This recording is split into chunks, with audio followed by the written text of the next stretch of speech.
The following seminar was recorded live at the Los Angeles Sheraton Hotel on Sunday, April 14th, 2002. And now from the Foundation of Human Understanding, here is Roy Masters.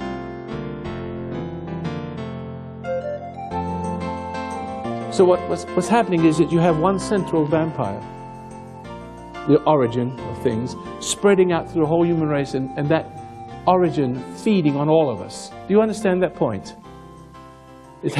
Evil has an origin spreading through the whole human race. And so it goes through innocent people too, people who are victims, creating victims.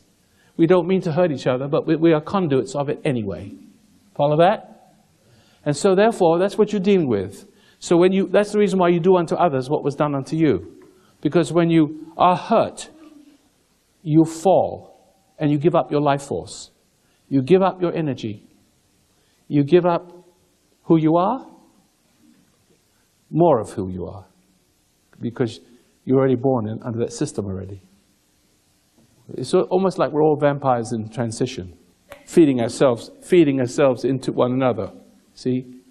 And doing unto others, taking our frustrations on our children, on the innocent. You marry and you take it out on your husband, or you marry and he takes that out on you because his mother destroyed him, so he has to destroy you. That sort of thing. And you're innocent. Well, relatively so. And so therefore you're the victim. You give your life force up to that person. And you see, the lady was mentally ill, says she was mentally ill, also gave her life force up to her husband. See, and her mental illness was the fact that she had a conflict with the identity that's inside her. She has an identity, an entity inside her. And it's more than just emotions. It's an entity. It's an identity. It's the wrong kind of identity. I have an identity, it's God's rooted in Creator.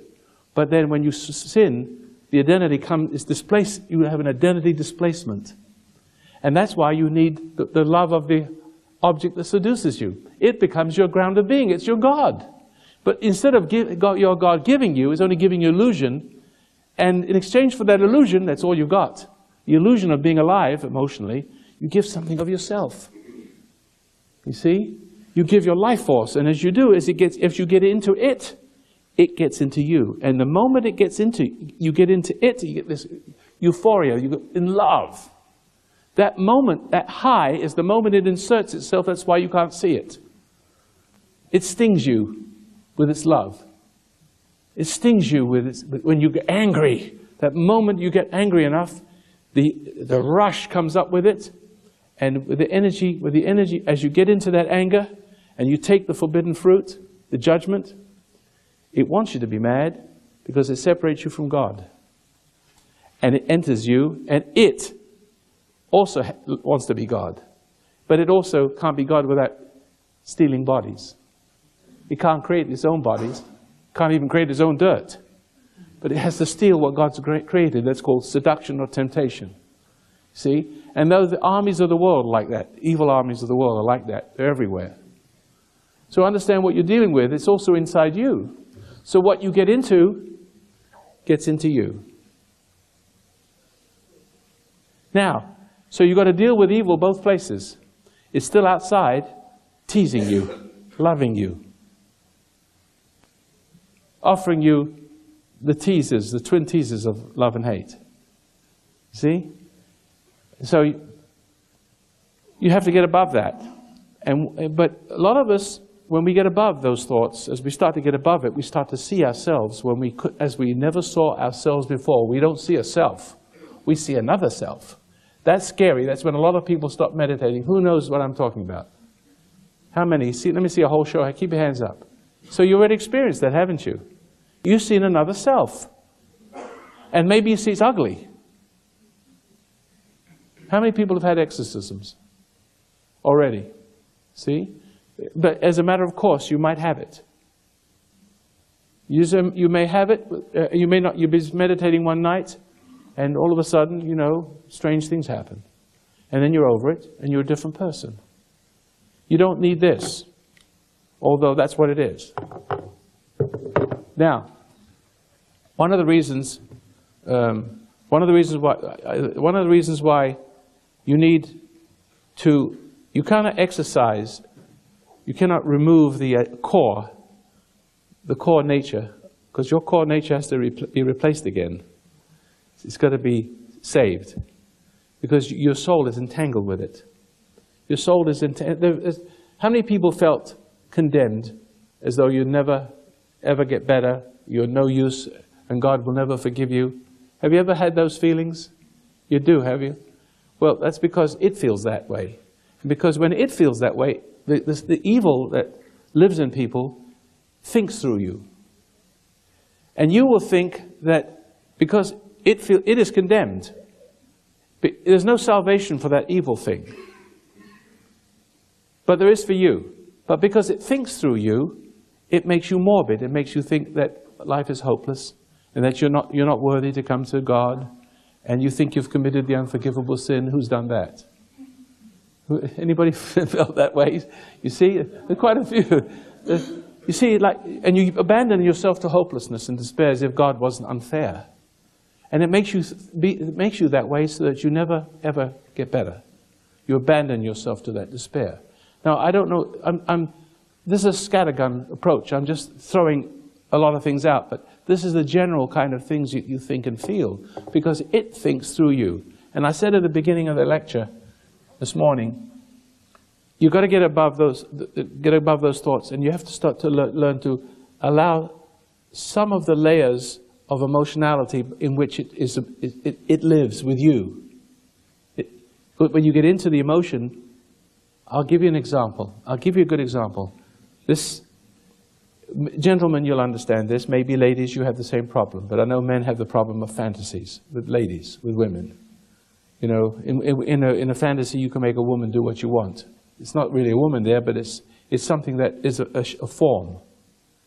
And you remember, your own mind is like a universe. And a God, if you're a God, you live in your own universe, and it's your head. See? That's your whole universe.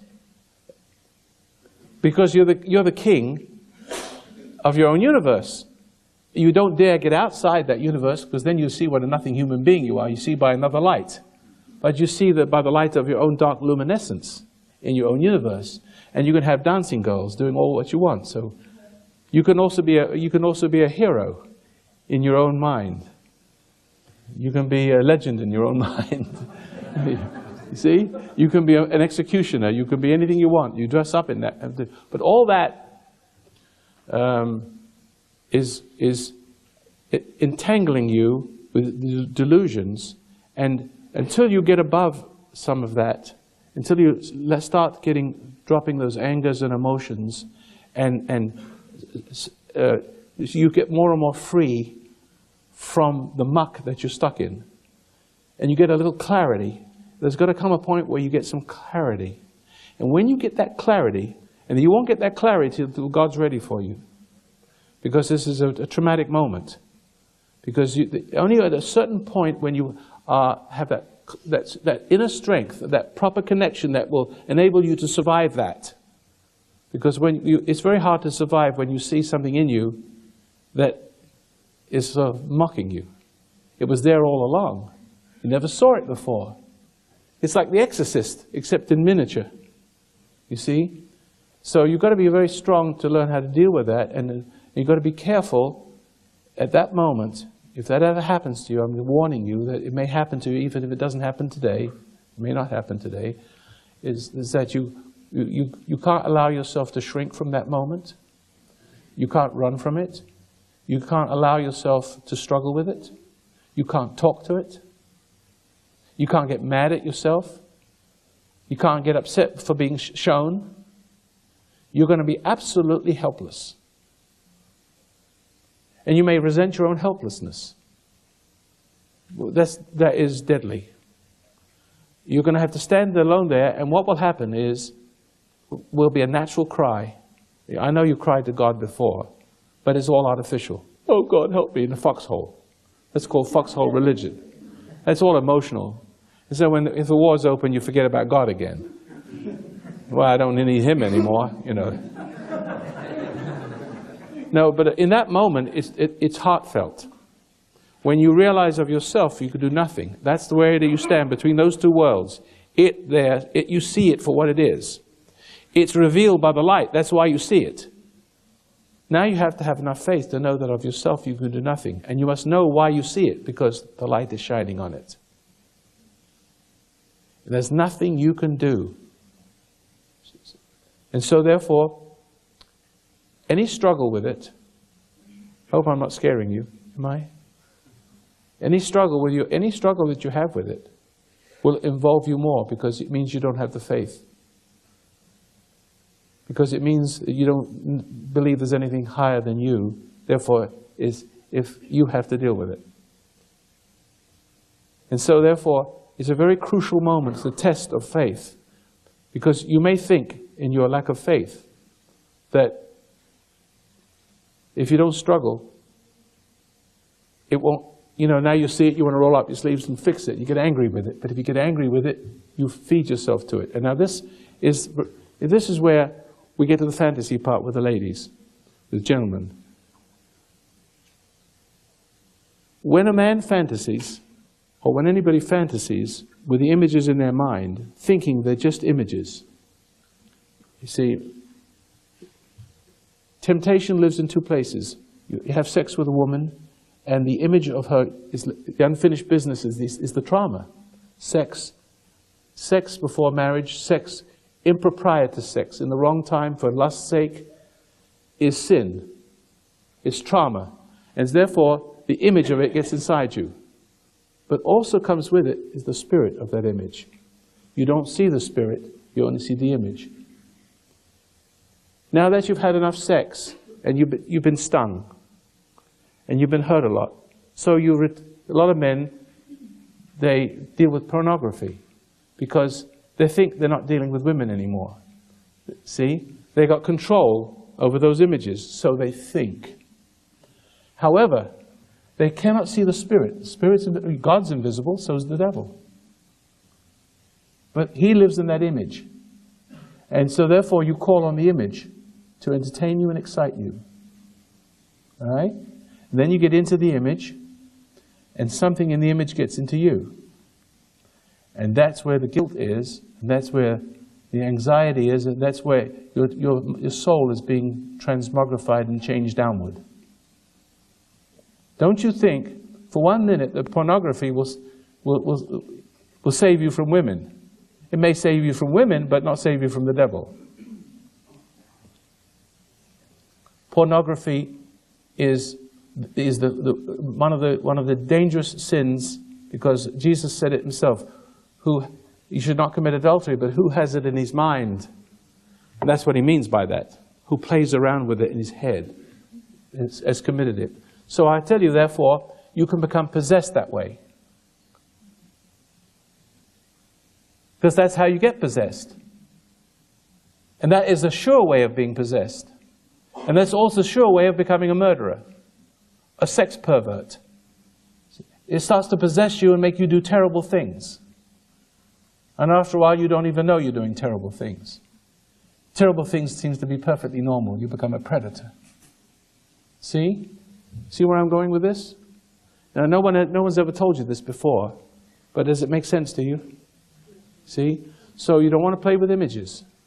You ladies don't want to play with images. You don't want to play with any kind of images at all. You got to get out of the image and get away from the service of the image. Because what? Because the evil is two places. Outside you, okay, you get into it, it gets into you. When it gets into you, it makes a new home in you. It cries out to what recreated it in its image. With men, it's females. See?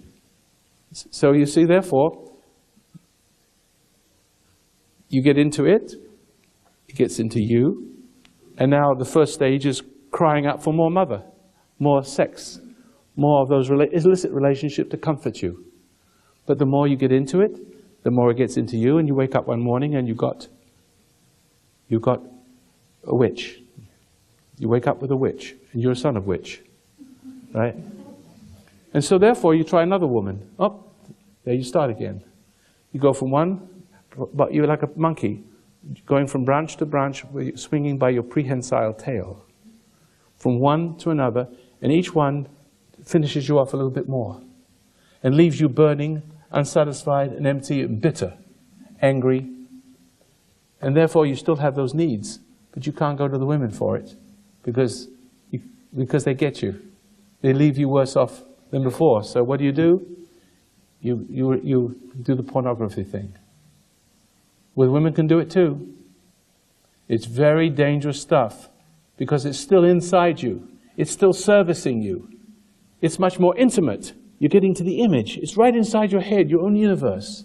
And pretty soon it emerges. And what's behind the image is what's getting into you and becoming you. You're dealing with what's behind the image, not the image itself. And when gentlemen, when you're dealing with a woman, you're dealing with what's behind the woman, not the woman herself. Your abuse of the woman is the woman unconsciously offers herself to abuse because she doesn't know how to be anything else but an enabler in the beginning. She enables to dominate, or she enables because you dominate her. But she enables no matter which way you treat her. You see? The woman is in a terrible position.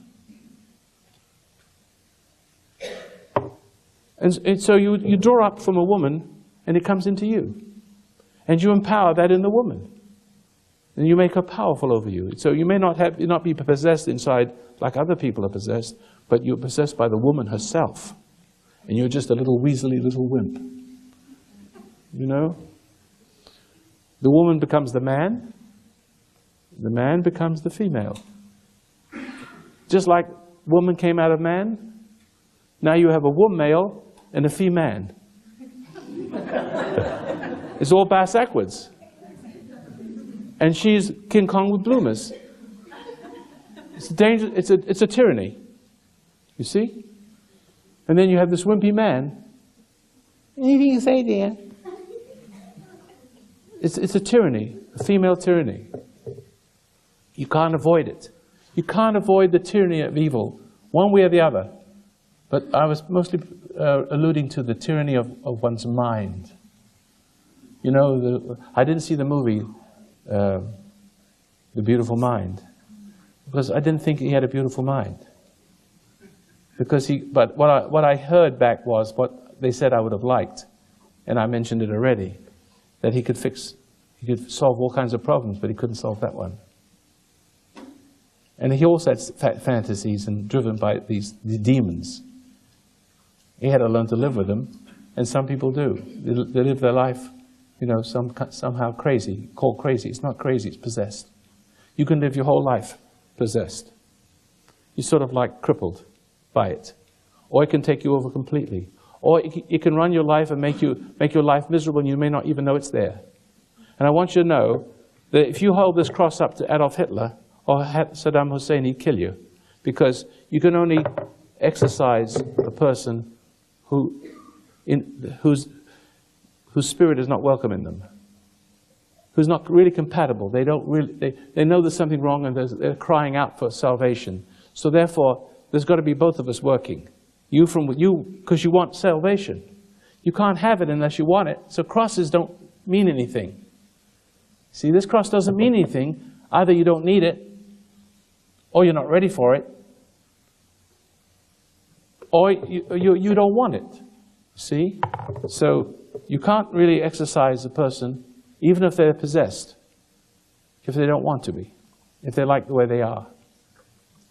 A lot of people like the way they are. They don't think they're possessed. They're just having a cool life. They don't realize that they're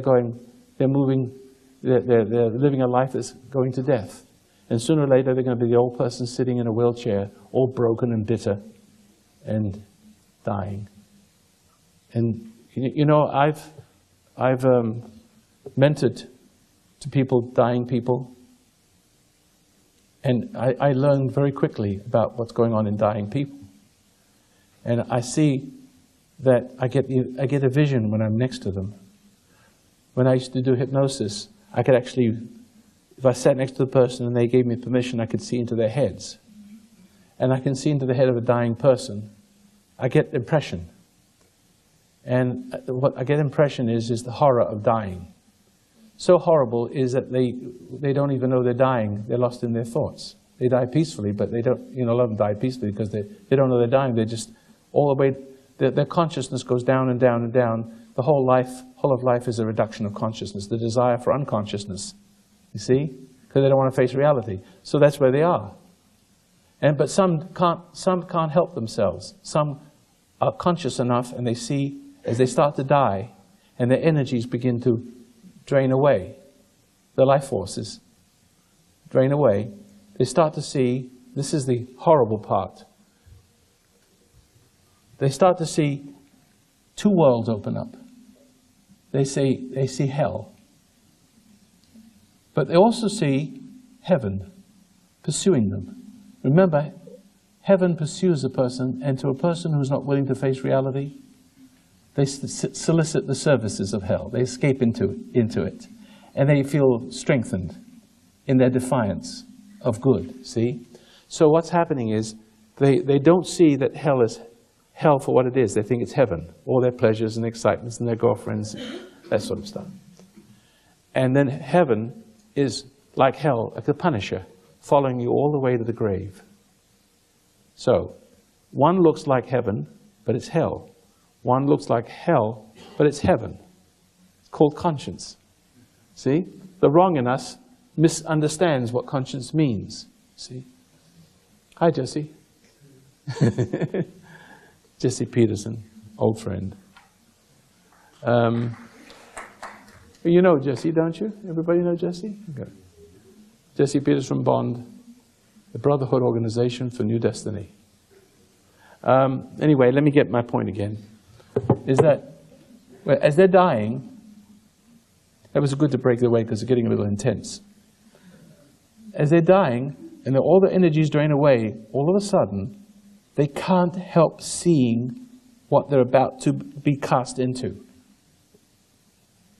So the body dies, as the body dies, at least, when the body dies, the soul is not dead. It's kind of dead, it's separated from God. But it's still alive in there with a consciousness that didn't ever want to be conscious. See? Never wanted to serve good, but it didn't know it was being enslaved. It didn't know it was serving evil, but now suddenly it sees the consequences of its life. And it's horrible. I don't know how horrible it is, but it's horrible. But at the same time, they see heaven as hell. They have a loathing of heaven. And they see the horror of hell. But you can't stop yourself because you're attached. You're committed. It's too late. Does that frighten you? I hope it does.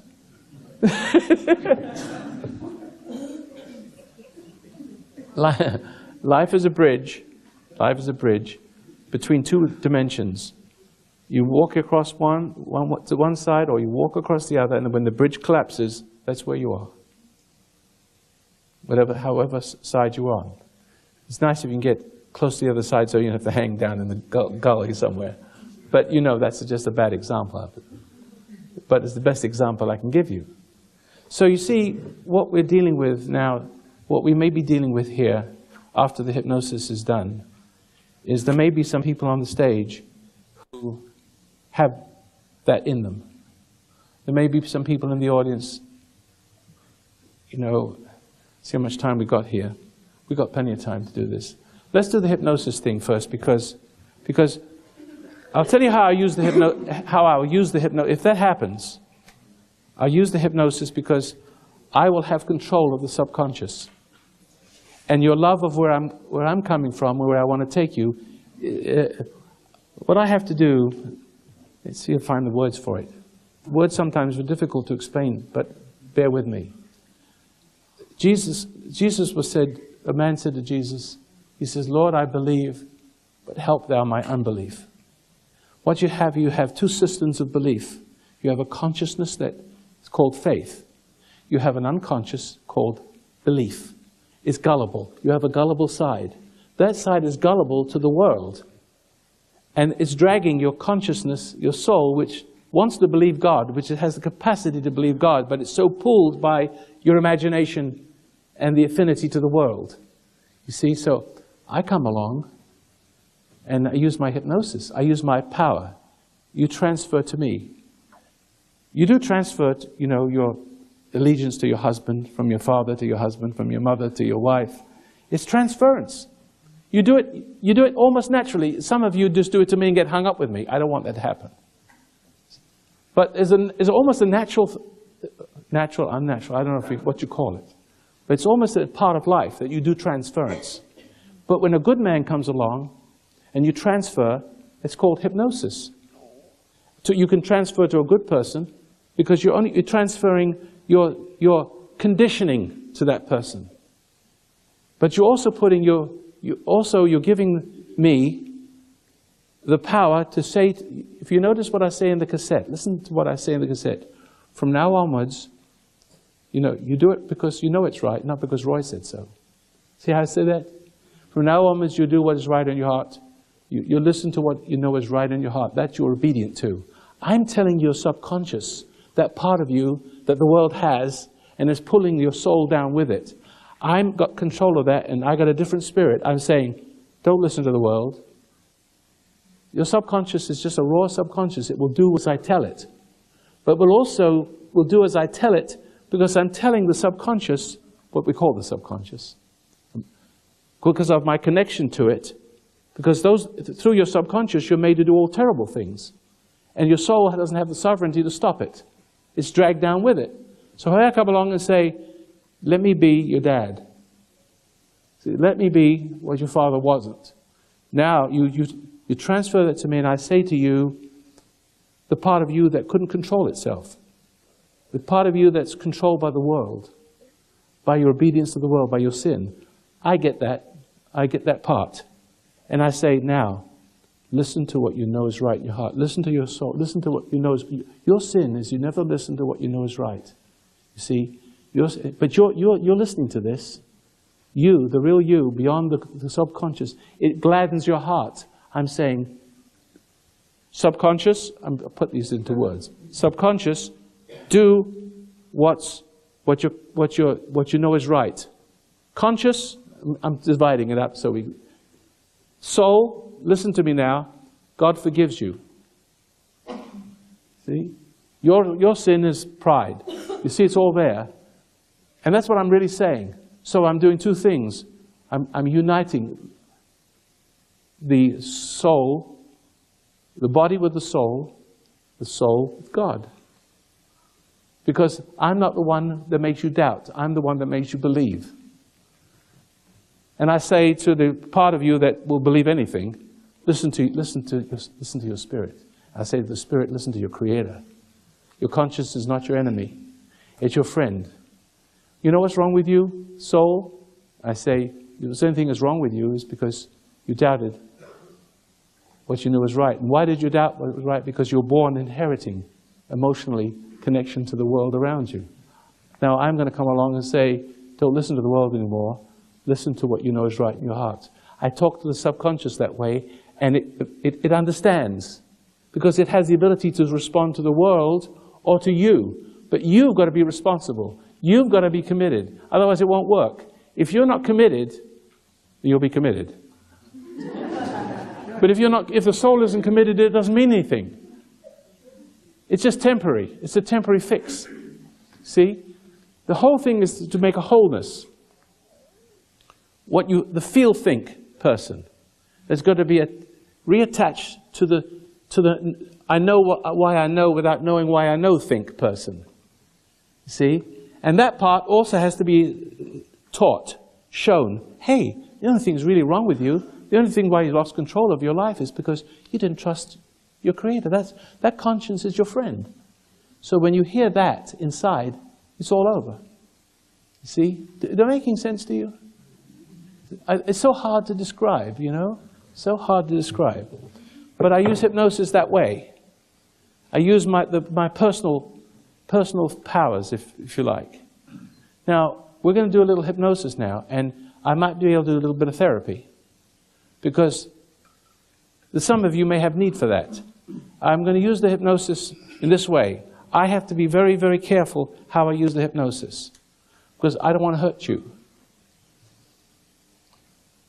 I can't use any extraordinary methods. If I was Svengali, I would have it all. I'd have the most important ingredient. I have the Bill Clinton quality, the Stalin quality. See, I'd have that Saddam Hussein power. That it sort of resonates through him. And every wicked person stands to attention because it recognizes the Spirit, just like good people are inspired when they see Jesus. See that? The same thing. If Jesus and Saddam Hussein, if a Jesus-like person, or just Schwarzkopf and Saddam Hussein, Schwarzkopf's decent enough. Saddam Hussein. If nobody ever saw those two people, and they both stood on a platform and gave a lecture, immediately Saddam Hussein would win most of the audience. But then he's a polarizer, because he understands the hearts and minds of those other people. He sympathizes with it by his very presence. The Schwarzkopf, not that he's a good person, but just for the topic of conversation, he would be recognized differently. He's also a polarizer. He polarizes the good against the bad. The other guy polarizes the bad against the good.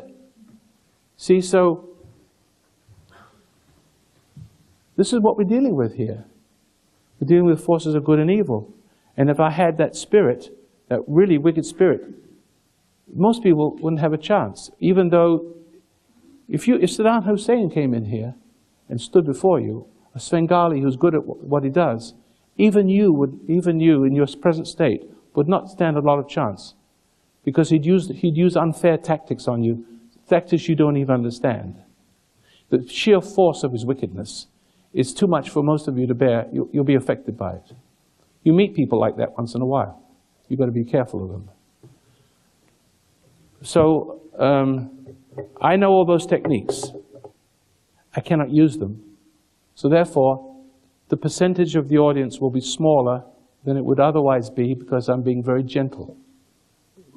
I don't want to use an extraordinary means like you would in a concentration camp. There's even more extraordinary means to intimidate people into submission, producing hypnotic states and states of doubt which transfer allegiance, where they kill those who they can't get that transference of allegiance and make them good communists all by themselves, so that they don't need to be attached to anything. They don't need any marching orders. They can send them over to another country and they'll be sleepers, just waiting for an order.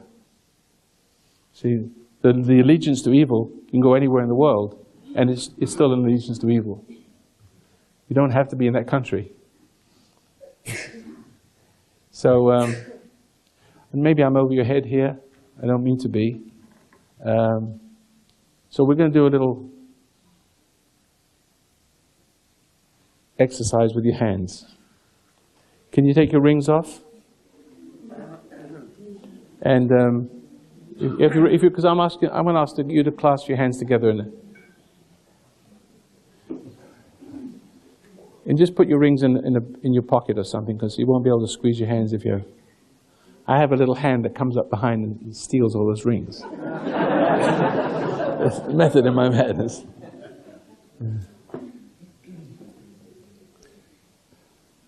Now, this is going to, I'll spend 5 minutes for this, and this is, it's called the law of reversed effort. If you try, this is a simple test. Some people are triers, and you try too hard at something, something happens. Have you ever tried something, you try to screw a screw in, and you can't screw it in. And the more you try to screw it, damn, the thing should go in, it doesn't go in. And the more you try, simple screwing in a screw won't go. So you walk away and leave it, an hour later you come back, it goes right in. Well, that's called the law of reversed effort. The more you try, the more difficult you make it for yourself unconsciously. Now, we're going to use that law. So this is our first test. Because those of you who try too hard doing things will discover who you are. I said, let's try it, shall we? Ready? And then you produce a hypnotic state that way. But you've got to be willing.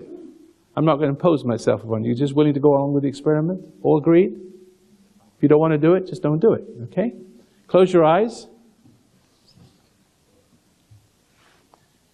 And remember, hypnosis is not what you think it is.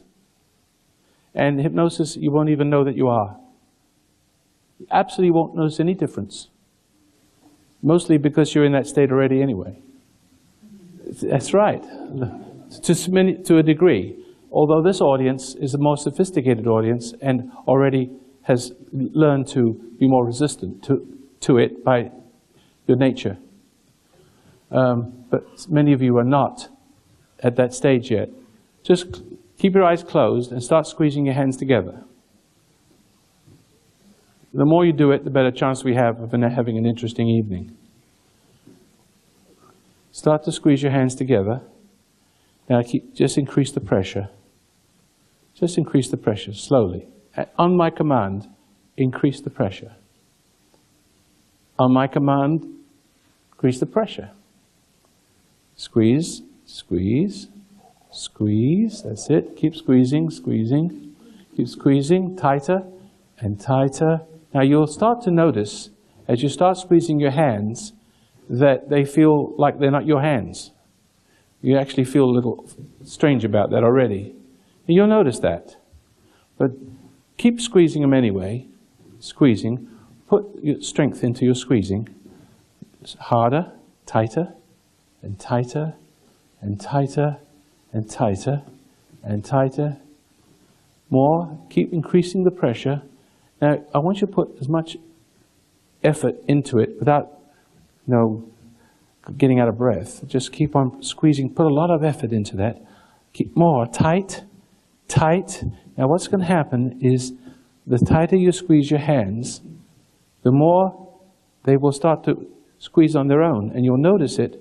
And when you try to when I ask you to try to unsqueeze your hands, you'll find that the hands will continue squeezing together by themselves. Squeeze, squeeze, squeeze, squeeze. You cannot undo those hands. They will squeeze on their own. There are many people in this audience now, and you kind of know who you are, that when you try to unsqueeze them, they keep squeezing together. Now, stand up, those of you who cannot unsqueeze your hands. You cannot unsqueeze your... Stand up, please. Those of you who cannot undo your hands. Those there, thank you very much. Come up over here to the audience with your hands squeezed together. Come sit up here with me. Your hands will start to loosen up, but your head's going to get heavy.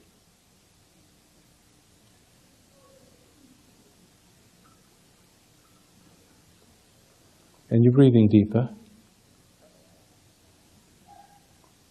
The head's falling forward. Falling forward, and you're relaxing your hands. And you're absolutely relaxed. Your head's getting heavier and heavier, heavier. Your head feels like a big heavy weight. Good. Falling forward, falling forward, falling forward. Your whole body's falling forward now. Falling forward, falling forward. Relax like a sack of potatoes. Completely relax. Relax completely. Don't be afraid. Don't be afraid. Unsqueeze your hands and head fall forward and relax. Let go. They're good. Very good. That's very good. Totally relaxed. Totally relaxed. Now, totally relaxed. Yes, that's good. Now, I'm going to touch each one of you, and that will be an instruction to listen to what I tell you. The person I'm touching, you feel like you weigh 500 pounds. Try to get out of your chair. Can't. Go ahead, try. Go ahead, try. You can't. You can't do it. Go ahead and try. You can't do it, can you? The more you try, you see that? Click, relax now. Don't try. Just become very relaxed. That's fine. Look, I'm going to help you in a few minutes, but I just want you to do something for me. I just want you to do something for me. Okay? You can get out of the chair when you're ready, but I remove that suggestion. But I'm going to give you another suggestion. I'm going to say to you, the gentleman I touch with my finger, your right shoe feels like it should be on the left foot. The left shoe feels like it should be on the right foot, and that's where they really belong. And so, and I'm going to ask you to open your eyes and wake up in a minute, but whenever I touch you on the shoulder and say sleep, go right back into that same condition. Would you do that for me, please? Thank you. And then I'm going to help you with the problem, because I know you've got one, okay? But I want to show you something. Your right shoe feels like it should be on the left foot, and you have an irresistible urge to change your shoes around, okay? And you'll do it within 2 minutes after I say open your eyes, okay? And I'll count to 10, and then in a few minutes I'll tell you to open your eyes. Count to 10 backwards. And whenever I touch my hand, it will increase the compulsion to change your shoes around. Within 2 minutes, very close to 2 minutes, you'll have your shoes on the other feet. You understand that? I touch my tie, that will increase the impulse. Okay, I'm going to count to 10 backwards, to 0 from 10, and then you wake up. Whenever I touch you on your shoulder, you go back to sleep, okay? 10, 9, 8, 7, 6, 5, 4, 3, 2, 1. Open your eyes, wake up. How are you feeling? Fine. Okay.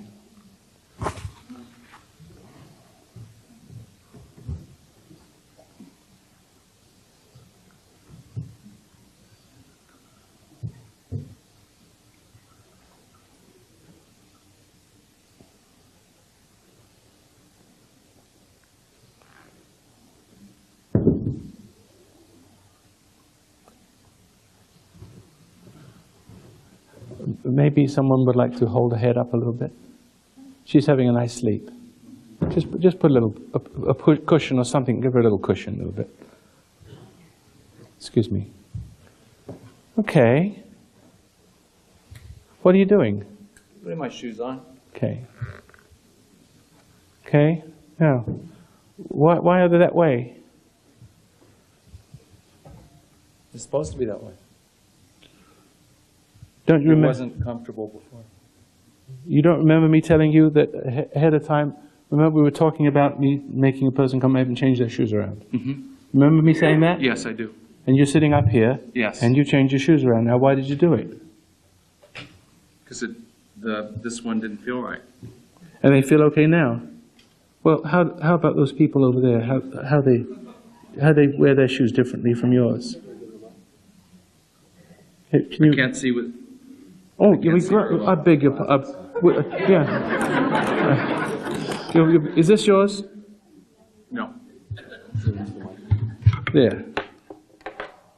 There you are. Now, could you explain to me what these people are doing wearing their shoes differently from yours?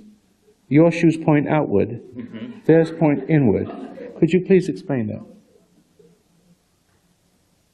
I can't explain it. Would you try actually. to explain the errors of their way? You know, if you put the shoes on this way, it's going to feel comfortable. You gotta have a better argument than that. I'm sorry, they're not going to buy that. It's just stubborn of you to wear your shoes like that, because they should point out like this. More comfortable. Don't you get irritated with people like that who don't listen? Yeah. Would you like to convince him, for instance? I think he needs to, convince him. Gentlemen in the And pick chair. one. Pick one. Well, if you wouldn't be so stubborn, you'd see that if you put your shoes in such a way that Do I need to go any further? Now, the most gentlest of things I did, couldn't have been any gentler, but instantly transference. And he's actually not aware. He's somnambulistic, which means most of you are hypnotized, but you know that you are. Or you could know that you are because you see yourself doing stupid things and making excuses. Have you ever made an excuse for yourself? That is immutable evidence that you're hypnotized.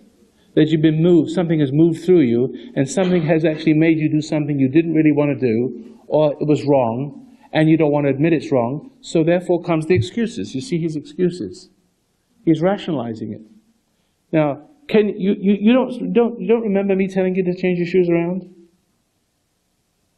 I do. You do. But then why did you change your shoes around then? You told me to. Well, why did you do as I told you to? Because it was uncomfortable.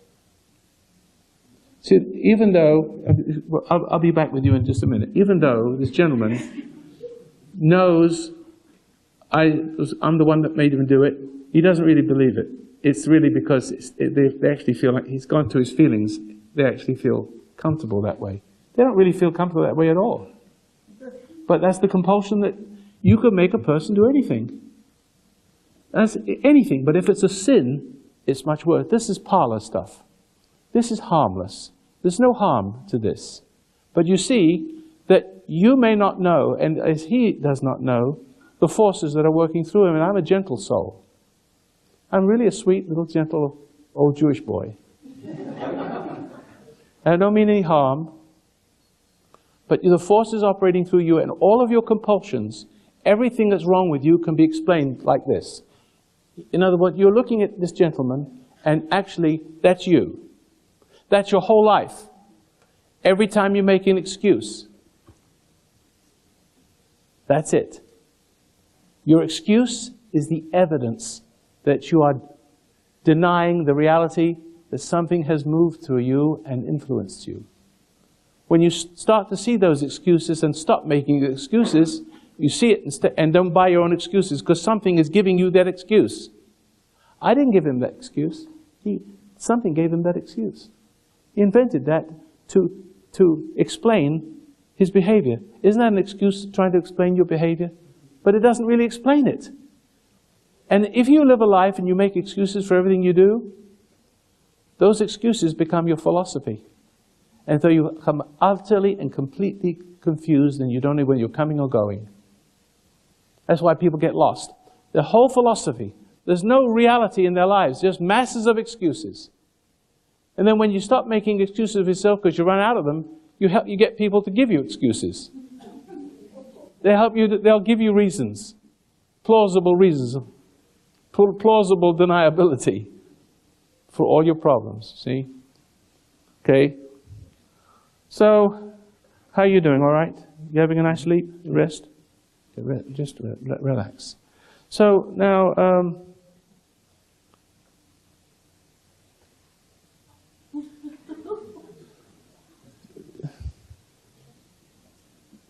now look, I don't want to make him make a fool of himself, make him do anything.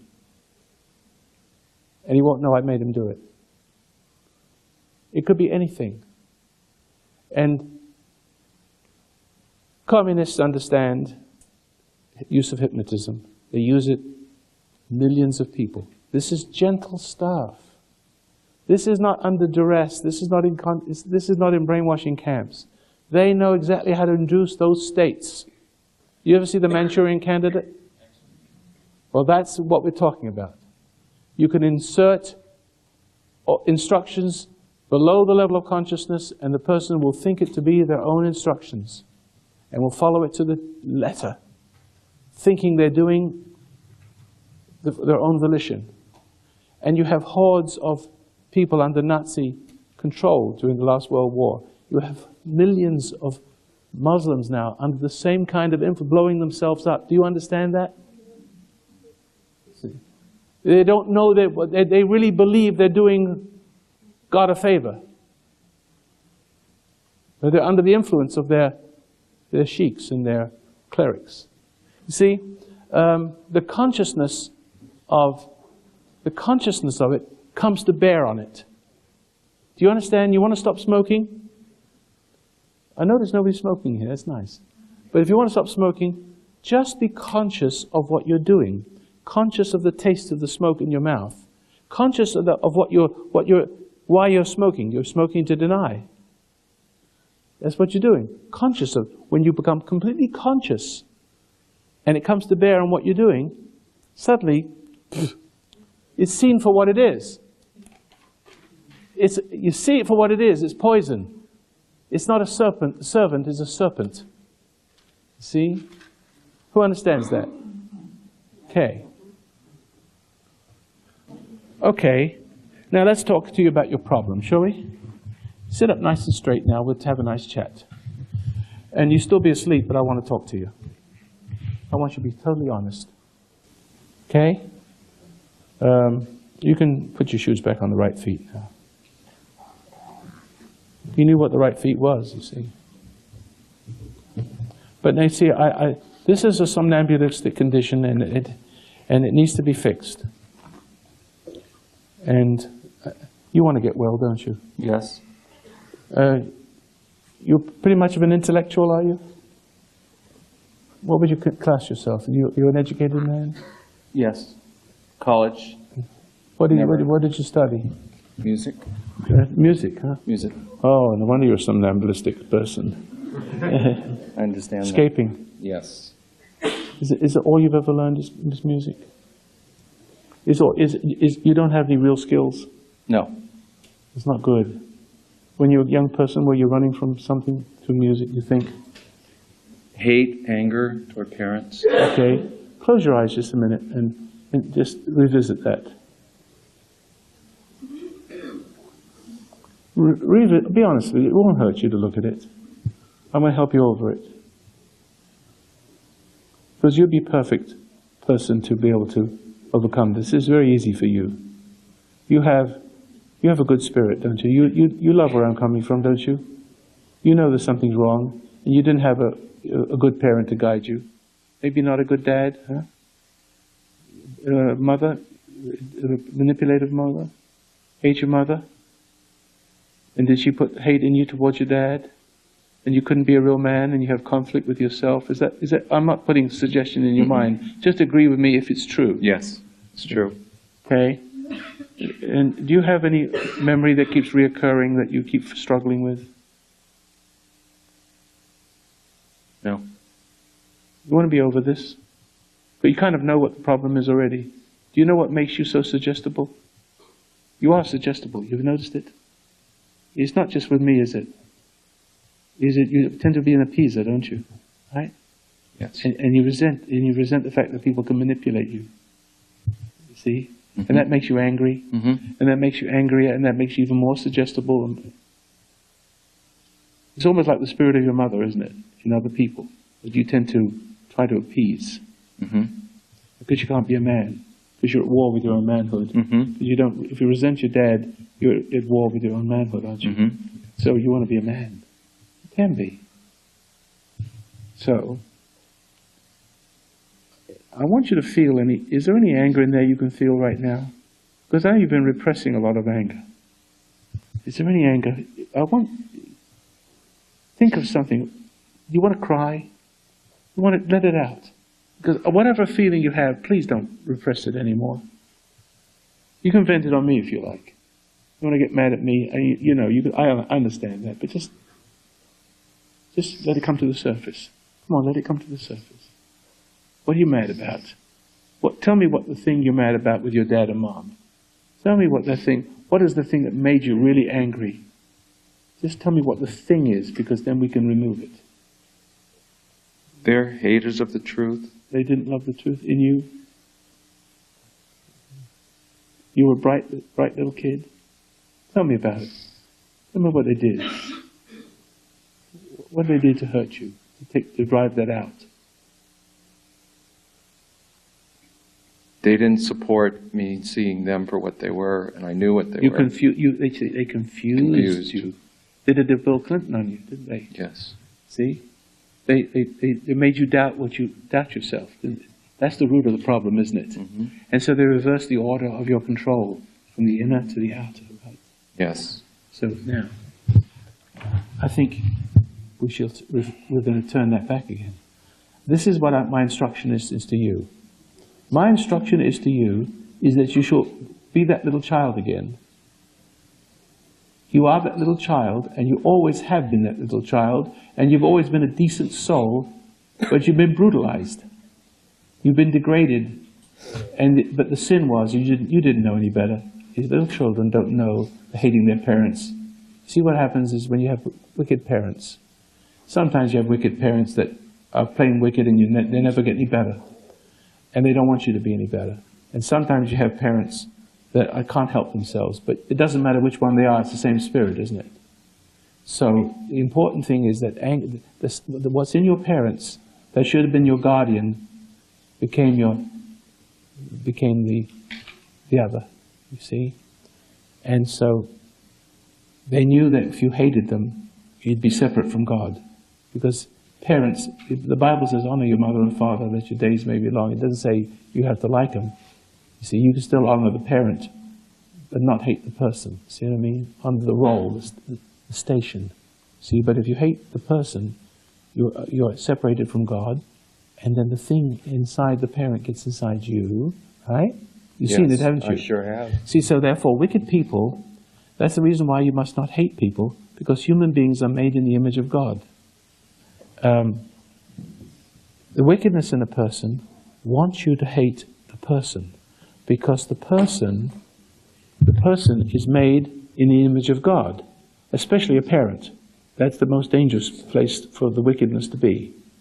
And so when you hate the parent, it's causing you to hate God, because it separates you from your good, and it lets the evil inside you, and that's what controls you. Okay? And so, now you understand it. Can you forgive your parents? Even if you forgive them, even if they're wicked. If they're good parents, are they still alive? Yes. Have you ever confronted your parents? Yes. Constantly. But they continued making you doubt yourself, right? Yes. So, but you have a new spirit now. You're going to have that spirit. You see, the thing is, when you're an innocent child, you don't have the power. You lose that first innocence. The second innocence is salvation. The second innocence has power. That means the power means you cannot be made. You cannot be intimidated. So you can speak up to your parents. Say, "Excuse me, father. Excuse me, mother. I don't happen to agree with this." And they can yell and scream all they want, and you stand there bold as you please, and you throw all the guilt back on them, because they can't lay it on you anymore. They only lay it on you when you get angry. And anger will be taken away from you because you found that light. See? It's true, isn't it? Yes, it is. You feel different now, don't you? Yes, I do. Okay.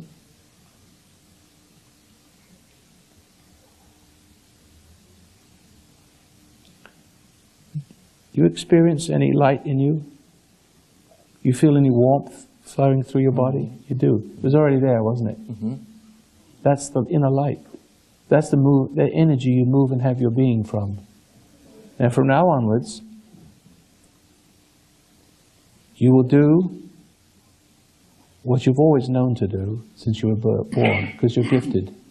You were gifted at birth. You could always see, but they made you not see. They made you doubt. You don't need to doubt anymore. You're free. See, I'm a messenger and I bear the news. I have control over you like your parents, except I'm giving you back to you. See that? You'll be all right now, won't you? You know it. I do. You see, all you need to know now is you have the power not to be resentful anymore. And as you go through life, you look for the opportunity to be patient and calm, and no matter what people say, what people do, they're doing it to irritate you like your parents. And sometimes they do it without meaning to. But it doesn't matter, one way or the other. You still let it roll off you, like go right round you, like water off a duck's back, right? That you can do now, and it won't take any effort, because you're a man, you have the disciplines to do that. You're a musician, and it takes a lot of discipline to do that, even though it's not the best of things. It still takes a lot of discipline. You do that, you can do anything. But you can do this by virtue of something called grace. You have now empowered, you've realized your mistake, you've always longed to believe, but you couldn't, because your emotions separated you, they divided you. See, that's the secret, resentment. No more resentments. Let it all go, okay? Mm-hmm. Now, if that's true, you can open your eyes, and nobody can ever do this to you again. No one needs to ever do this. Now, why did you change your shoes around? They weren't comfortable. You told me. I don't know. It's more honest, isn't it? It's more honest. How do you feel? Good. I feel real good. Okay. I think you'll be okay now if you just bear in mind that you have a state at this moment which I hope will last the rest of your life. The only thing that will destroy that is being angry with people. So therefore, you just meditate and get to that state of mind where I was nudging you just now. I could sort of walk you through that. Lift, your consciousness comes up, see? And if you meditate and do that, just nice and gentle does it. Preserve that state of fidelity by not falling to anger towards. And you'll have lots of opportunity to put a little space between you and the irritant. You know what I mean? So it doesn't wash over you. Thank you very much. Thank you. Okay.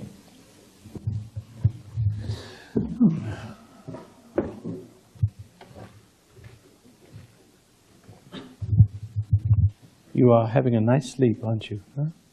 Having a nice sleep? Oh, good. Okay. You can sit up straight now. Sit up straight. Okay. What's your name? April. It's not easy to say your name. Try to say your name. Difficult. Say it. Try. Try to say it. Difficult. Try. It won't come out, will it? No. That's it. She's also in a good hypnotic state. I don't have to demonstrate this to her. You don't need that, do you? It's the same thing. So I just want to help her, if you don't mind. Okay? Let's use my time to help her. Want me to help you, April? Are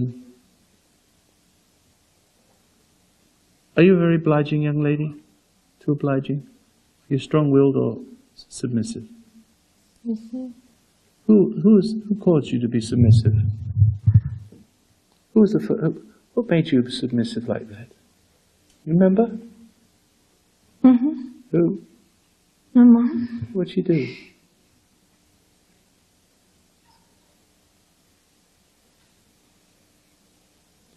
We're going to get rid of all this inside you now. You know that, don't you?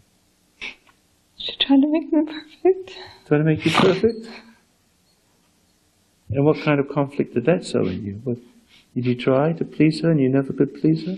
Is that what it was? And she never.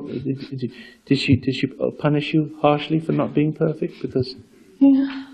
Perhaps. she did, because she wanted to be proud of you. No? Mm-hmm. And if you didn't do something wrong, she'd be angry with you, and you'd be angry back, wouldn't you? Yeah. And then you felt guilty. You try hard to please, but you never could be perfect that way, because anger takes the very perfection away you're trying to be. Don't you see that? Mm-hmm. See it? So you don't have to be perfect. Listen, you cannot make yourself perfect. And I'm your dad. I'm the dad that you never had, right? I represent the spirit of your father. That wasn't in him. He would have put a stop to that. I'm putting a stop. I'm putting my foot down. It's not going to happen anymore. You don't have to try to be perfect. It's not possible. It is impossible. Be released from that. Be free from that. You understand that? Be absolutely free. Take one deep breath and let it go. Nice deep breath and be free. You don't have to please anybody anymore. The only thing you have to learn to do, and that take a little bit, if you make mistakes, it's okay. No one gets perfect in 5 minutes. Is to listen to your conscience. The trouble is you were appeasing your mother. Your conscience was causing you conflict. She was trapping you unconsciously into being perfect in the way that makes you imperfect. It's like the Catholic Church does that. Does the Catholic Church do that sometimes? Trying to make you perfect? Is that some of your problems out there? Yeah? Confessing to sins that you didn't commit just because confessions require it. You must have sinned, so therefore you make something up. So, you understand what I'm saying here? No, that doesn't apply to you necessarily, but you feel okay? Where's your dad? What happened to your dad? Where was he? He's submissive to my mother also. So you hate him too? I don't hate him. You feel sorry for him? Mm-hmm. But don't you miss his protection? Didn't you want him to protect you from your mother? Sometimes. Yes. You got some anger there too, haven't you? Fathers are supposed to rescue, aren't they? You know that, right? Mm-hmm. Okay. Are you a Christian young lady? don't know. You're not sure? Well, you know about salvation. I spoke about it all afternoon. It's within you, waiting to unfold. Scary. Is it scary? Don't be afraid. All you have to do is realize that your anger towards your mother has created an impossible situation in you, and you were playing right into her hands. That poor lady, she may not know what she was doing. But even if she did it purposely, you have to forgive her. And then you won't have to serve her anymore. Is she still alive? Mm-hmm. Is she in the audience? No. No. Are you married? No. How old are you? 32. Okay. Are you stuck at home? No. You're on your own? Yes. Does your mother bother you much? Yeah. She calls you up and... Makes me feel guilty. That's right. Well, are you going to speak up to your mother now? Say, Mother, go fly a kite in a thunderstorm? You can, you know. Say, Mother, with all due respect, you can go fly a kite in a thunderstorm. But she's really fragile. She's so fragile. She's fragile. She doesn't mind. You know, you're afraid to hurt her now, huh? You're afraid if you stood up to her, she'd fall apart. Yeah. Well, she needs to fall apart. I'm sorry. She's sucking on you, isn't she? Sucking your life, isn't she? Yeah. She's living off of you. I think so. Yeah. I think you say, Mother, but you be gentle with your mother. Say, Mother, sorry, you can't make me guilty anymore. But I don't resent you anymore. I know maybe you don't know what you're doing to me, but I'm making you conscious of it, so that you do know what you're doing to me. Because if you didn't know before, you had an excuse. See, but now you do know, you no longer have an excuse to do to me what you've been doing. You understand that? You throw the guilt back on her. Do you think you could do that? Are you brave enough to do that? If your mother falls into, like the Wicked Witch of the North, and disappears into a puddle, you're going to be bothered by it? No. No, I wouldn't either. Because the truth, it does something, it helps people, or it does something else to them, you see. They have a choice. You've got to give them that choice. At least you're giving her much more of an opportunity than she gave you. Right? It's true. So therefore, you're going to love her. And love her means don't hate her. You're not a little girl anymore. You're a full-grown woman. And you don't relate to her like you're a little girl trying to please her, because she's a manipulating lady, isn't she? Yeah. And she's destroyed your father, and he allowed himself to be destroyed. But you see, he allowed himself because he needed mother. See, and you need mothering too. And that's not healthy. You see, you're giving yourself to the dark side of your mother. And that's not good for her either. It's not good for her to give yourself like that, is it? You want a life, don't you? Yeah. Well, you feel better already, don't you? You know you can do this. Take a deep breath. Is there anything else you want to tell me that might be helpful? You want me to erase? Anything you want me to erase? Get rid of them. I was brought up in a really strict religious background. Religious background? And I'm afraid to fall again because But you've never risen. Yeah, I understand that. So your mother's a religious nut. Yeah. Ah, that's the problem. She justifies wickedness with religion. I understand that. So what do you mean you're afraid to fall again? You thought you were saved? I felt like I was on a path that was good, and I fell You've always into been. darkness. No, you've always been on the path. You just be confused, that's all. So you've never fallen, because you've never been saved. You still have that option. You see, there's a dark side that makes you think you've fallen and never can be saved. See what I mean? It's not true. You've never been saved. You've been deceived again. And you try to make the salvation work, just like you try to make your perfection work with your mother. It's not going to work. You don't need to make yourself saved. You don't need to make anything work. God works through you. Relax. You don't have to save yourself. You don't have to save your mother. Only you have to be honest. You see what you know is right. God gives you, you have common sense. That's why you're here. You hear me in the depth of your unhappiness. You heard me on the radio and you knew that I was talking to, that you knew you needed to be here. Right or not? Was it right? Pretty much. Yeah, what was wrong about that? I have a friend who turned me on to listening to you. Okay. And I came because he wanted me to. Oh, so this is the first time? Yeah. Oh, well, that's nice. So, well, that's even nicer. You're going to get more help than you realized. What I'd like you to do, this is a free choice. I don't want anything. See, I have to wake you up in a minute because I'm doing something with you now that's taking away all the garbage. And I know that when I speak about religion, I'm not speaking about the religion of your parents. I'm speaking about common sense. Did you know that common sense is a religion? Is the religion that all those people who verse and chapter you to death try to make you goose step to everything? See? Like an actor on the stage. Did you know that what Jesus came to give us was freedom from religion? See? And when you understand how easy it is, religion loses its power over you. That's all there is to it. You only have to trust your common sense. And you know what common sense is? You had it since you were a child. It's there. All you have to do is know that it's there, and that's the saving grace of your Creator.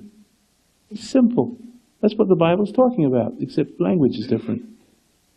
Trust, believe in what you know is right in your heart. All I'm doing is reinforcing that. I'm reinforcing your belief in what you know is right in your heart.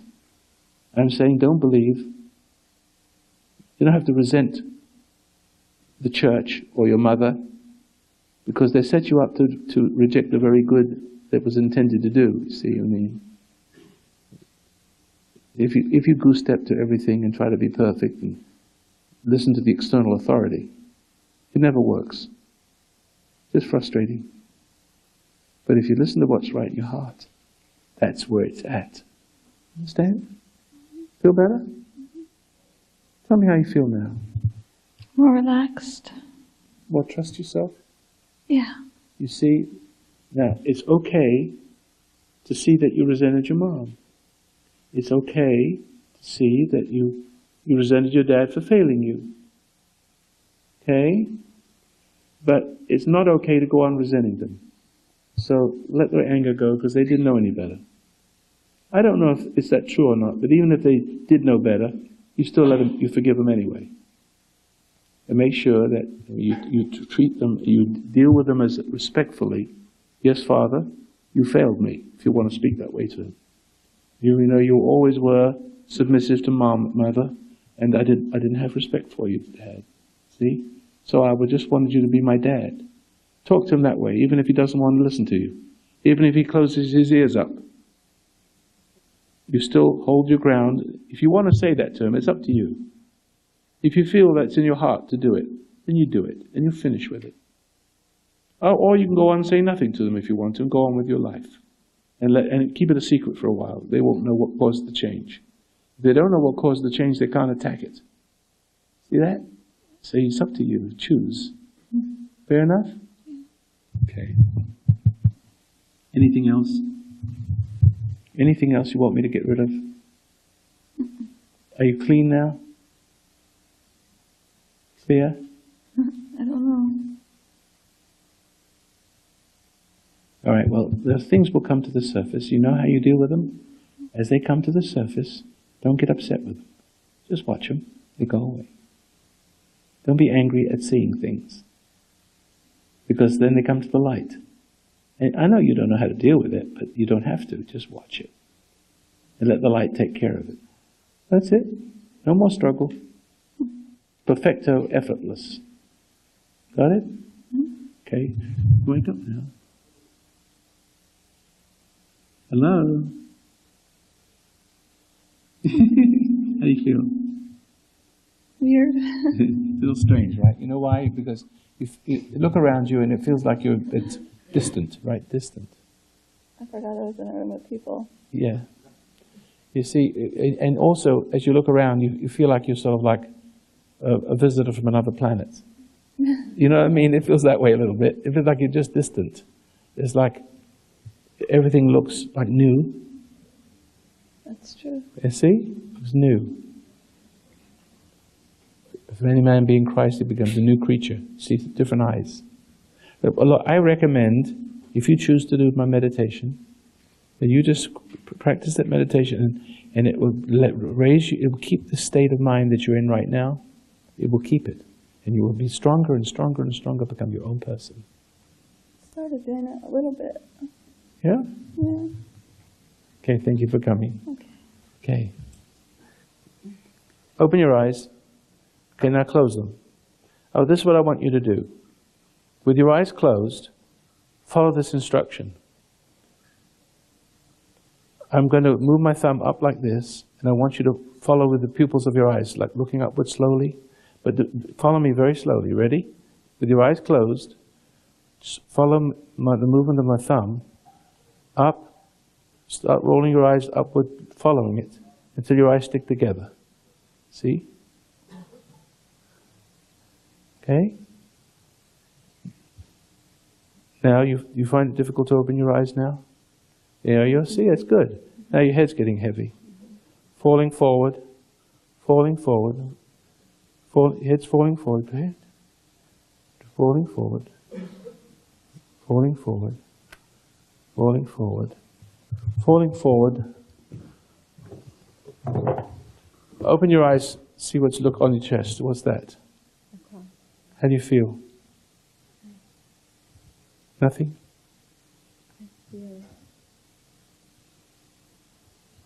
I feel sad. I feel sad. Go on, what else? I feel very sad because Go on, I've been so upset because go on. all the ugly stuff I did to me when I was a little girl. Forgive it. Let go. The way they would just leave me down my grandmother's, and I didn't want to be with her and my grandpa. I didn't want to be with him. I didn't want to be there. She would always leave me there. Always. And I hated it so much. And my mother had a baby, and she didn't want me near the baby because I think they would do nasty things to me. Somebody was doing nasty things to me, and I would do nasty things to the baby. And I was only like 5, 4, and then she would send me down my grandma's because she didn't want me down near the baby. She didn't want me near my little brother. And then my grandfather would molest me and touch me down there. And he never raped me or anything, but he would just touch me down there. And everything was so ugly. Everything was ugly. And then they had a dog. The dog, a big brown dog that would always knock me down. And my mother would never do nothing about it, like he wanted to lick me down there or something. Real ugly, a lot of ugly things when I was a little girl. Such ugly things, and I think about those things all the time. And I don't want to. I just, how could my mother have done that to me? Why wasn't she there? You know why? It was just something so ugly. It was. And my uncles, my aunts were all there. What did you learn? They never paid attention to me. What did you learn from all this? That what's hurt you more than anything is your own anger. Yes. That's what keeping it alive, isn't it? Uh-huh. So that's the past. Yes, do you still want to keep living the past in the present so it becomes your future? No. Or you want to take hold of your life now? Yes. You have a gift. Mm-hmm. They could not help themselves. I know. You done things that you couldn't help. Yeah. Am I right? Uh-huh. Uh-huh. You done silly things, haven't you? Yes. Yes. Have you done nasty things yourself? You tried not to. Am I right? Yeah. Have you done some what you call nasty things? You don't have to say what they are. No. You never did any nasty things? Well, yeah. Sure. Yeah. But you couldn't help yourself, could you? Mm-hmm. Right? Yes. Well, they couldn't help themselves either. Yeah, I know. That's why Jesus said, "Forgive them, Father, for they know not what they do." I know. So you see, it's not them. That It's not them that is to be hated. If you hate your parents, you're actually inviting evil. Yes. Do you understand that? Yes. It's evil. It's evil wants you to hate your parents, and it makes your parents do those things. Yeah. And they were possessed just like you are, to some degree. Yes. It acts through them, and it acts through you. And so if you want to stop it acting through you, you have to let your parents go. You can. Yes. It's not important anymore. It's not important. Is it? No. But it hurts me. I know, but you can listen. It hurts, It hurts. but don't hate the hurt. No, don't. But you see, can you draw a distinction between when you think of it, it hurts? It's okay to think of it, and it hurts, but don't resent the hurt. Don't rekindle it. It will die. You've got to learn to do that. I can't take that away from you. No. But you can make it go away by understanding what I just said. You see what I'm saying? It's so hard for me to concentrate, and when somebody talks to me, I can't concentrate. No, because you're preoccupied. You're I preoccupied. could never concentrate about anything. When I used to go to school, there was no concentration. Yeah. I could never do anything, concentrate, nothing. You know why? Nothing. Because you're angry. Because you were caught up in the anger cycle all your life, haven't you? Yes. I can't concentrate right now. I can't remember my address sometimes. I know. My phone number. But how long have you been listening to me now? I haven't listened to you for a long time because of the time. Before I used to listen to you, but my husband listens to you all the time. How is he? How is your husband? Oh, he's good. He's a good man? He's a very good man. You giving him a hard time, are you? Yes, yeah. You're giving him a hard time. You're like projecting onto him. I yell at him because he uses slippers, just real simple things. I yell at him. I know, but that's not healthy. No, it's not healthy for him or you, not for you either. Not for me. No. Not for me. All right. Well, this is, you're just starting on the meditation, are you? Yes. All right. So. No. I have your tapes, but I want to meditate. I want to meditate, and I say I'm going to meditate. I'm the one that I told you that I was imagining tarantulas, real life ones. I don't remember that. Yes, I was here a year ago, and I was imagining tarantulas in my room. Yeah. Live ones, big ones like this. Careful, don't brush them on me. Just kidding. Okay. But I don't anymore. I don't imagine those things anymore. I don't. Since I lost the weight and I'm in control of my weight. Look, I think you're on your way, but you got only to the degree. Now, listen, understand this. You're going to have to learn to separate from your thoughts. You're going to have to learn that meditation. Yes. I can't do everything for you. There's something you need to do for yourself. So you use that meditation. And I don't want to spend time with you because it's not going to be fruitful at this point for me to converse with you anymore. But you're on your way. Make sure you meditate and get above thoughts. And when you do, you'll find that you have more power over how you react to things. Okay. So whenever you have a memory coming up from the past, and it does bother you sometimes, stand back from the memory, feel the hurt, but not the resentment towards it. And to the degree you let go of that resentment towards the hurt of the past will disappear. You see what children have to go through? This is nothing unusual. This is commonplace all over the world. The children have a chance. And this is a free country. Look what we do to each other in a free country. And even so, you see how it lingers? It lingers and lingers and lingers. Even though, the parents are dead and who did it to you, you transfer to somebody else that keeps doing it to you. A father, a mother. You keep away from your family? I keep away from my mom. My mother just lives a mile away, and she's in a convalescent home, and I'm supposed to go and visit her, but I can't put myself to do it because I want her to admit that she did wrong to me. And she won't. She won't admit it. She won't even talk about it. Then you leave her alone. But, however, you can still go visit your mother if you want to. I should. I tell you how you do it. You go visit her because you go visit the body. You go visit the station, and don't have pity for her. Forgive her. Forgive her. Forgive And her. don't try to talk her into admitting it, because all that No. you cannot force a person. No. You cannot make a person. You get frustrated if you try to make a person admit they're wrong to you. Yes. See? I'll tell you how you should do it. You like to know how you could do it? Oh. I'll tell you how you could do it. I'll give you a suggestion. See if you like this. You go see your mother. Say, Mother, with all due respect, I have to admit I did something. I did something wrong to you. I have guilt. I want to express it. And your mother will listen. And this is what you say to her: Mother, I've always hated you all my life, and I'm sorry for that. I didn't know any better. I was a little girl. But and then you stop there for a moment, see what kind of reaction, and then you continue. But Mother, you were hateable. See that? Now, you throw it back on her and let her squirm. And I said, I forgive you for that, Mother, because I've already forgiven you for it. I'm not asking you for any forgiveness. But I know that it's not right to be hateful, and I'm sorry for that. I'm telling you that. Okay. But I'm telling you the truth now. I couldn't tell you when I was a little girl. You are hateable because you did all those things. Do you realize you did all those things?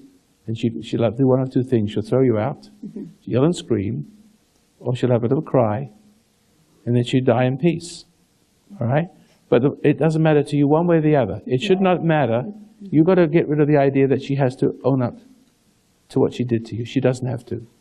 And you must not suffer the frustration of trying to make her. Okay. But you see how that makes it worse for you?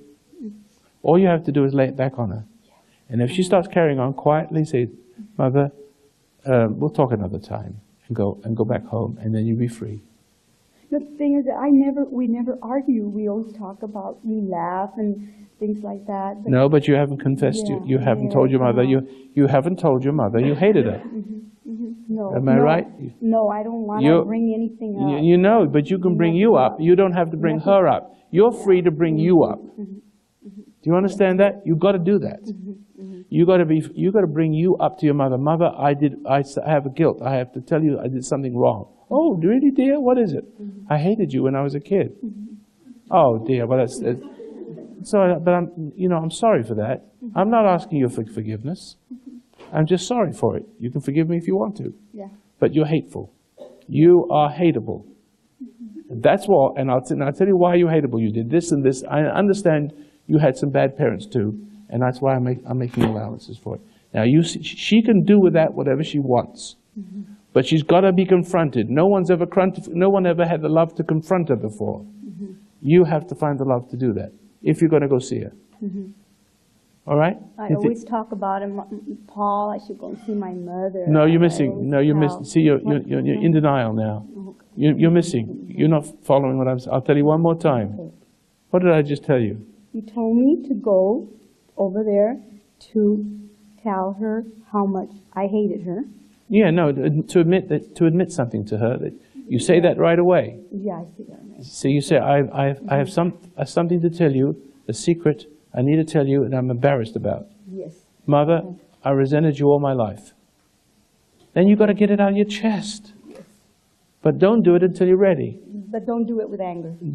Don't do it until you really feel in your mind that you can go there and not try to convince her that she's wrong. There's only going to be frustration. And I know your knees are going to tremble. Your knees are going to knock because you try to make a good relationship with your mother. You try to keep peace with her. Is that right? I never talked to her. Well, now you have to. I never talked to her because She didn't want to hear it. I feel that I can't go over there to show her any affection because You don't have to. I have anger in her. I understand that. When you're ready to drop the anger, when you're ready to let it go, then you do what I just suggested. Yes. Okay, go sit down now. Thank Okay. you very much. So, a little bit dense, but you'll be all right.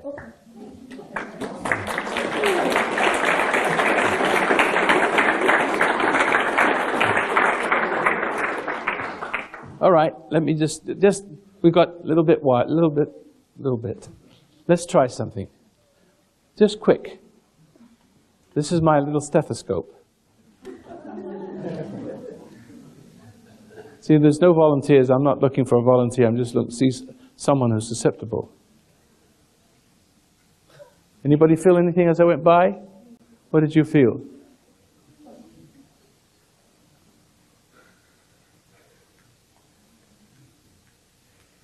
You feel tears coming, don't you?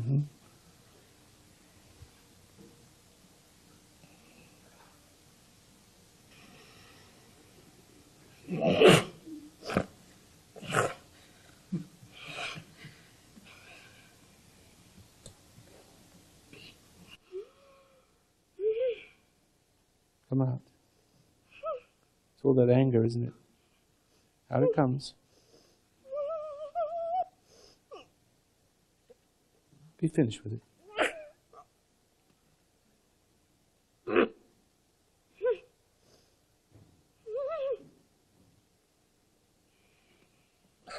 She's having a real exorcism.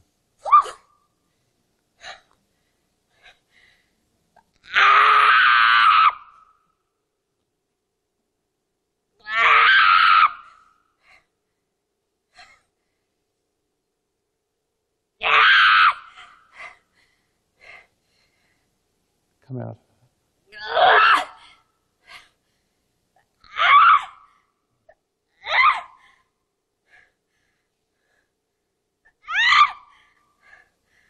You'll be all right.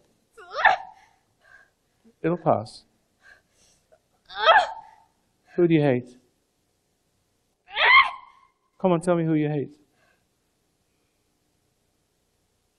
Who is it? Everything. Everything. Everything that God makes? Yourself? Yeah. Don't need to. It's not you, is it? It hates.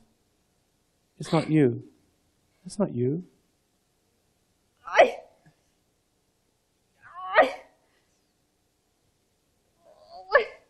All that suppressed anger all your life? Yeah. It's all suppressed. I feel electricity on my hands. You feel like your hands turn to claws? No electricity.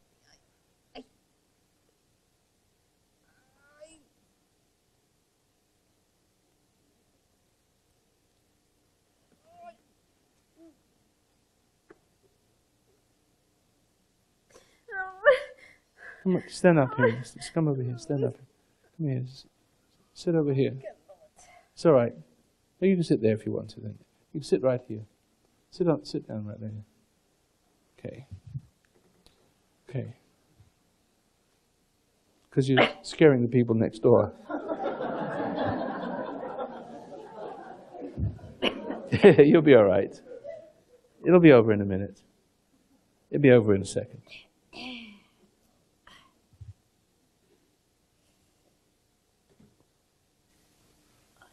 This for the last 10 years. I know, it needs to come out, doesn't it? Yeah, it drives me. But don't get angry with it, see? I don't need your help. I don't need you to help me. Just let it happen. Let it happen, you'll be all right. It's you angry. You see, I see the frustration you have with it. Yeah. See, it feeds on it. Mm-hmm. Just let it happen. So you're going to be okay. Once you understand that, that's the trick. It tricks you to struggle with it, and it makes you mad with it, and it becomes you. See? Okay? Come out now. You haven't got a chance. You haven't got a chance. What's your name? What's your name? You have a name? Come on, give me a name. Rage. Rage, and that's it. That's right, it is a name, isn't it?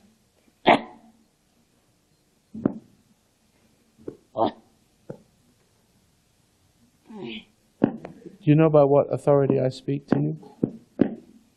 You're to leave her now. Do you hear what I said? No. Yes. By the authority of this cross, come out.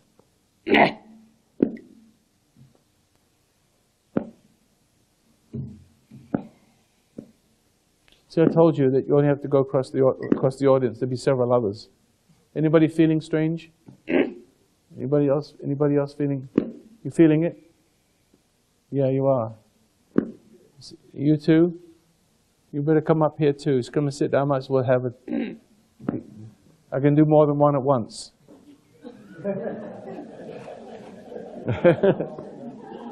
Listen, let me try you.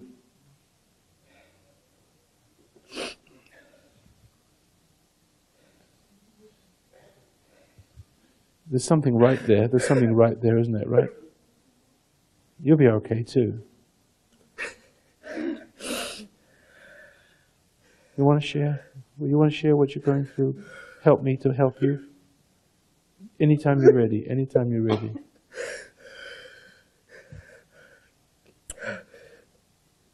I've been afraid all my life. I've been afraid of something. What are you afraid of? You know what you're afraid of? Have you identified what the fear is? Yeah? Not exactly. You want me to tell you? Yes. Hate makes you afraid, doesn't it? Hate is the other side of hate is fear. Go ahead. I don't know. I'm resisting now. I don't know. I feel like I'm resisting something. Don't resist it. Relax. Just let it come out. Let it come. Whatever it is, bravely face it, because you won't get better unless you're ready to go through the experience. Don't be afraid. Nothing's going to happen to you. Nothing's going to happen to you. It'll just be over in a minute.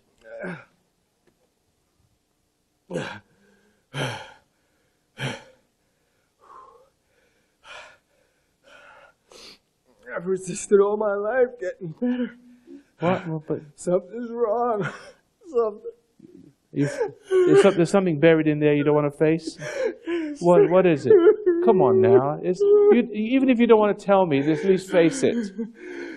Just look at it. It's horrible. I don't know what it is. But whatever it is, you buried it. You buried it below the level of consciousness. That's what you've done. You can't deal with it that way. You can't go on like that with it. Come out. Come to the surface. Come to the surface. Come on. You know what it is. Because you know what it is because you keep pushing it down. That's why you know what it is. You have a memory of it. You have a memory of it. It's in your consciousness. You know what it is. You don't want to be reminded, but you got to face it. You got to do it. You got to get rid of it. Don't be afraid. That's what's making the fear.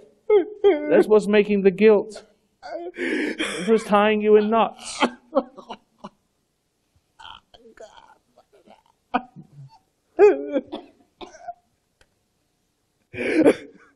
Come on now. I can't seem to move through it. Yeah. Something's too hard to face, I guess. It's easy to face. It's easy to face. Don't resent knowing it. Don't resent knowing it. Come on now. Come on. God. Were you molested? No. Give me a clue. Give me a clue. Come on. Did you see someone die? What? You saw something done to someone or done to you? I think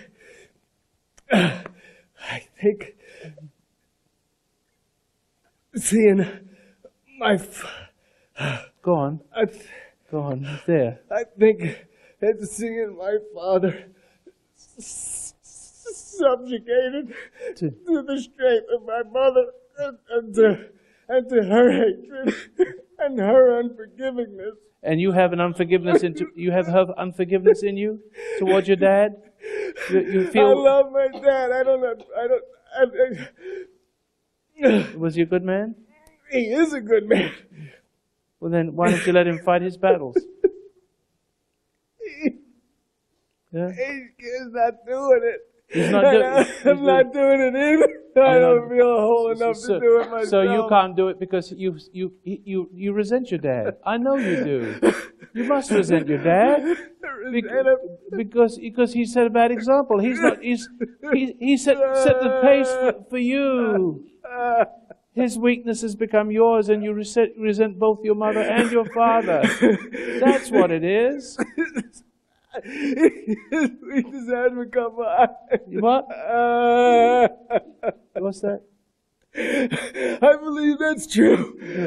That's all. I believe his weakness, and I'm weak. And I don't You want resent, to be weak but anymore. you resent your own weakness. That's what makes face your weakness. That's strength. That's strength. That's what strength is. Come on now, let go. Come on, it's not so important. You made it bigger than it is. Come on, you made it bigger than it is. I don't know if I can get through this. I don't know. Yeah, you are. I want to. I want to end it here. I want to end the pain now. Well, it doesn't have to end right now. It doesn't. It has to start right now. It has to begin.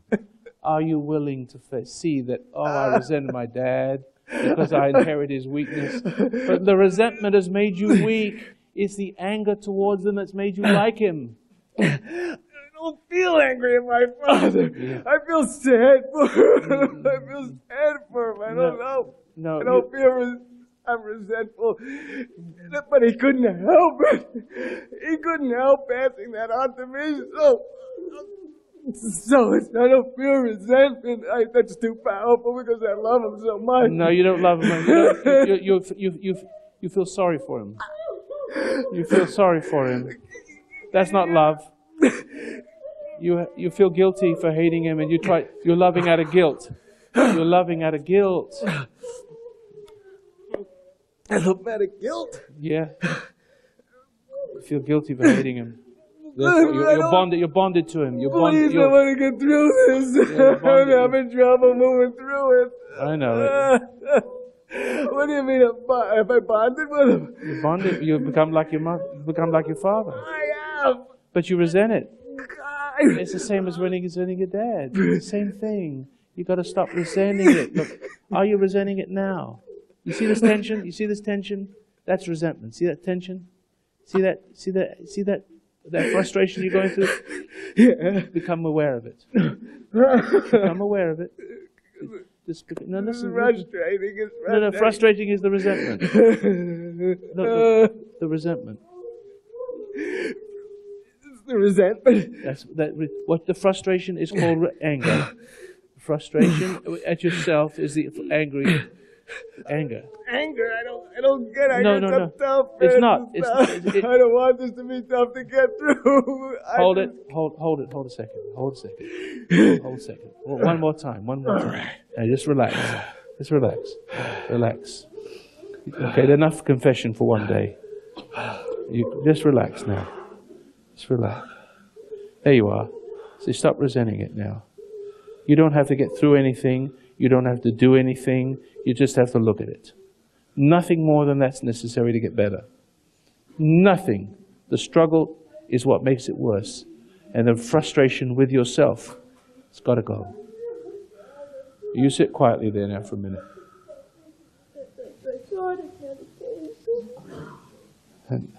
How are you, sir? Are you all right now, young man? She said everything that was on my mind. Yeah, that's it. I'm glad. I just found out about you a couple of days ago. And I've begun trying to meditate for a long time, trying to get the pain away. No, you can't get... No, the pain's good. The pain is not a bad thing. It's when you resent the pain and struggle with it, it gets worse. So now you just be a man. If you want to be a man, face the pain. And just bear it. It's there.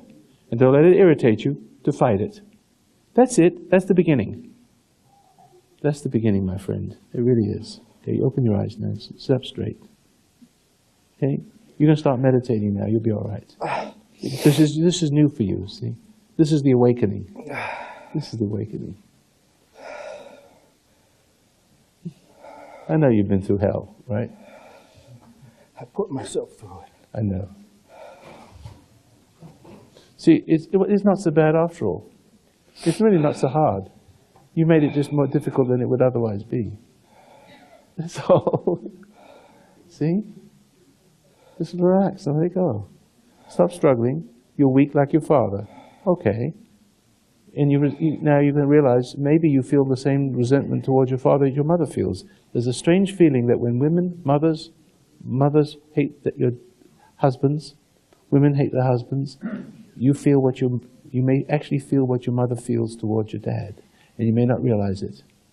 And that caused you to reject your own manhood.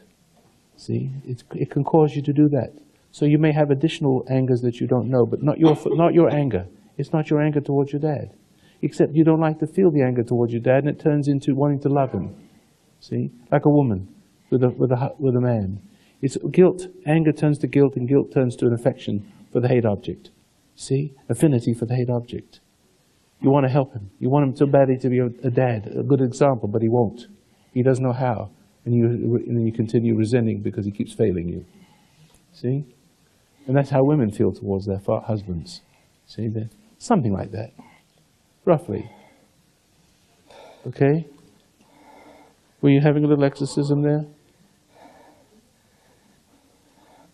I don't know. I don't feel like the devil's in me or anything. No, but just it's traumatic. Something traumatic. Something traumatic. Something traumatic, yes. And yeah. You know, all my life, I've tried many different things to try to heal this, and there's always been something that's come up that has gone against the healing. And even right now, it's like there's still some kind of a question. There's some kind of a question if I can do it. See, it's like I wasn't under hypnotized. I heard you, you know what I'm saying? Yeah, I do. You know? But see, the thing is but I think you are possessed. I think there's a possession there, and I'll tell you why. Because it's telling you that it's something that you have to do, and that's a lie. Whatever you do will only make it worse. It's tempting you to be brave and to overcome your fears. It's tempting you to give that to yourself. You're not able to. That's right. You're not able to. And if you try to be perfect, and if you try to be what you want to be, the struggle itself will make it opposite. You see that? And that you must not listen to that lie. It's a lie. You can't listen to that lie. It's a lie. Because you're trapped by that lie. It's like you're dealing with the devil. It's like in the secret place of your mind. It's like that. See? You don't have to. Remember the lady I spoke to about trying to be perfect because her mother tried to make her perfect? She tried to make her perfect. She couldn't be perfect no matter how much she tried. Yeah. Her mother would never be satisfied, and she couldn't. The more she tried to be perfect, the more imperfect she became. It's the same with you. You just relax. Just let it go. I know it's a painful thing to realize, but it's all quite simple. It must be much simpler than you think. It cannot be complicated as you cannot do it. And the first thing you realize of yourself, you can do nothing. It's okay to understand that. And the only thing you have the power to do is realize, of myself, I cannot do anything. That's the first truth. And you feel helpless and weak. And so that's okay, because it's called humility. Let go and let God.